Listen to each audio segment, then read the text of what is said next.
Now, we don't want to send you into this weekend without the latest on the political races around the country as we head toward that very important midterm election. So what are the polls saying? More importantly, what's Tom Bevin saying, founder and president of Real Clear Politics, because that's where anyone wants to go to find out what's really happening with the polls. Of course, the patented RCP average of polls, although you should have patented it, Tom, actually, because I see other people copying you. Thanks for joining us. Good to talk to you. Yeah, great to be with you. Listen, everybody's talking about the Senate races coming out of this debate. Do we have anything yet on the Pennsylvania Senate race? Any new polls that reflect that performance from John Fetterman? We do not. Okay. But I think the general consensus is that performance did not help him. Now, whether it hurt him and how much it hurt him, there are very few undecideds in Pennsylvania. In a lot of these races, actually, the partisans are sort of locked in. And obviously, early voting has been going on in Pennsylvania for at least a couple of weeks. So his performance may not hurt, as much as some are suggesting. But again, this race is already so tight. Even a move of a point or two will put him behind Mehmet Oz. So we'll have to keep an eye on that. But we don't have any hard data on it just yet. Meanwhile, crossing the western border of Pennsylvania into Ohio, a lot of people were looking at that as a chance for a Democrat pickup. But I've been watching your graphs. I've been watching the numbers.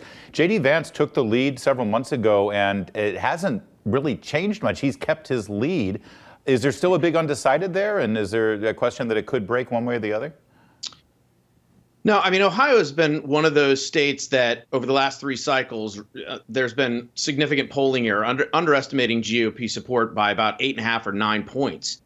And so that's one of those races. When you look at the governor's race and you look at Mike DeWine, who's up, 15, 17, 18, 20 points in some of these polls. I think he's up at about 18.5 in our Real Clear Politics average. The idea that J.D. Vance would run that far behind him in that kind of state, in this kind of partisan tribal environment, seems unlikely, to say the best. Now, Tim Ryan is a good candidate for the Democrats. He's run a good race. And so I think, he's managed to keep it closer than a lot of folks thought.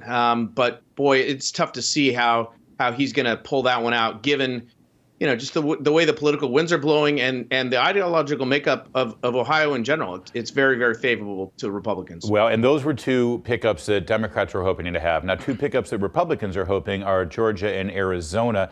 Georgia, I don't know. I mean, with all the Herschel Walker stuff and all the various, scandal of the day and whether it's true or not in October surprises, frankly, I don't want to waste time on it because I think it's impossible to tell. Arizona is important, though, and it's very interesting. Blake Masters is now really making a charge in the latest polls against the incumbent Mark Kelly. And I don't know about you, Todd, it's got to be because of the strength of Kari Lake, right? I think that has something to do with it. We're seeing Republicans coming home and undecideds moving toward Republicans.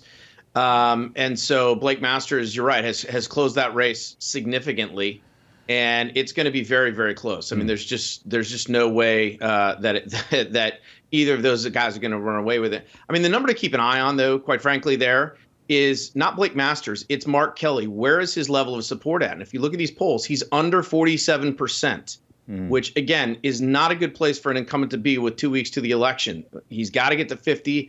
And if he's hit a ceiling of 47, you got to think that undecideds are looking and thinking they may want to go in a different direction if they haven't already moved his way. So that's a real warning sign for Mark Kelly in Arizona. Well, and again, that brings in Kari Lake. And really from this point forward, I just want to focus on some governor's races. And I think Arizona is one of the most fascinating. Kari Lake is now, I saw over the last 2 weeks, she's had an 8-point swing in some polls.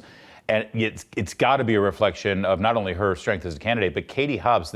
I think people are going to be writing about her decision not to debate Kari Lake as a huge blunder. What do you think? I agree. And I think that's one of the things that has moved this race. I mean, we had a poll come out the other day that had Kari Lake up 11 points, which is further than we've seen, a bigger lead than we've seen this entire time. Now, whether that's accurate or overstated, we'll have to see. And again, that's why you focus on the average. But it does extend her lead in the average. And I think it is a combination of factors, but not the least of which is Katie Hobbs has not run a very good campaign. She's run sort of a low-key campaign, kind of a hide-the-ball campaign, as you mentioned, unwilling to debate. She's doing these interviews. She gets asked about it. Why won't you debate? She doesn't really have a good answer, and it comes off looking weak. And if she's scared of Kari Lake, that she won't stand on the debate stage with her. And I don't think voters voters aren't really responding to that, at least in the data that we see. Some other governor's races that I was looking at that really look interesting to me in that you've got an incumbent Democrat and they're now either neck and neck, too close to call, or they're actually losing to the Republican challenger. Let's start with Wisconsin. The candidate there, the Republican candidate there, is a political neophyte, comes from the business world, had the Trump endorsement. He ran against Rebecca Kleefisch, who was the incoming or the lieutenant governor under Scott Walker.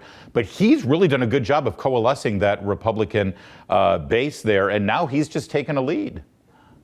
He has, and this is an opposite scenario where I think Ron Johnson's strength might be helping him.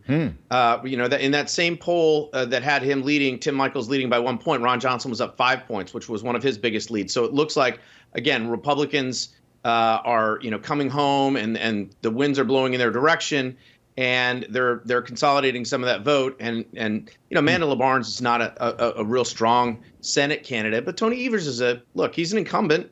And I think that's incumbents have their advantages, and for Tim Michaels to be running as well as he is at this point in the race, I think is a real good sign for Republicans. Well, let's hop over this western border now, northwestern border, into Minnesota, where even if all the Republicans come home in Minnesota, Tom Bevin, the Republican is going to need some other help. But that one looks pretty close.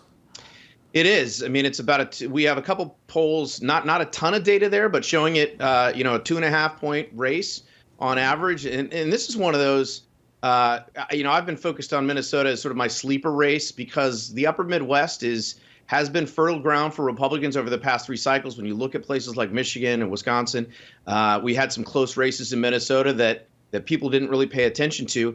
It's also ground zero for the George Floyd protests, and crime is a driving issue in this election, along with inflation. And I think that's one of the things that Republicans have been getting traction with. And I think Scott Jensen, the Republican nominee there, is getting some traction against the incumbent Democrat Tim Walz. And so keep an eye on that race. Well, the defund the police movement and the Black Lives Matter Antifa riots that might have changed things there in Minnesota certainly are looming large in Oregon, of all places. This is unbelievable, but this really is a neck and neck race right now in the very blue state of Oregon. It is, and this could be one of the big shockers. I mean, Oregon hasn't elected a Republican governor in decades. Yeah, California has had Republican governors more recently than Oregon has. Right, but again, it's a confluence of factors, right? You've got Kate Brown, who's the incumbent Democrat, 2-term, leaving. She's not particularly popular, and so Tina Kotek, the Democrat, she's sort of a quasi-incumbent in this race, and I think that's hurt her. And then you've got this third-party candidate who Johnson is running in as an independent and polling well. I mean, in the high single digits, low double digits, and is getting funding from Phil Knight, the founder of Nike. And so you put all those things together, and you've got Christine Drazan, the Republican candidate, with a 1 or 2 point lead. Not a big lead, but she's leading in most of the polls. It's astounding. And it could be a real shocker on election night for Oakland. And that's the thing, Tom. I mean, everyone said it's going to be a red wave, it's going to be a red ripple, it's going to be a red tsunami. If it's a big night for Republicans, it's races like that they're going to win or make nail biters that tells you where things are in this country. Sadly, we're out of time. I know Michigan and New York are fascinating governor's races as well. We'll have you back before the election day to talk about those. Thanks for joining us. Thanks, Larry. You bet. Real Clear Politics, that's where you want to go. You can check it all out, aggregate it yourself, and see what's going on in the states you care most about. It's fun. More to come on O'Connor Tonight.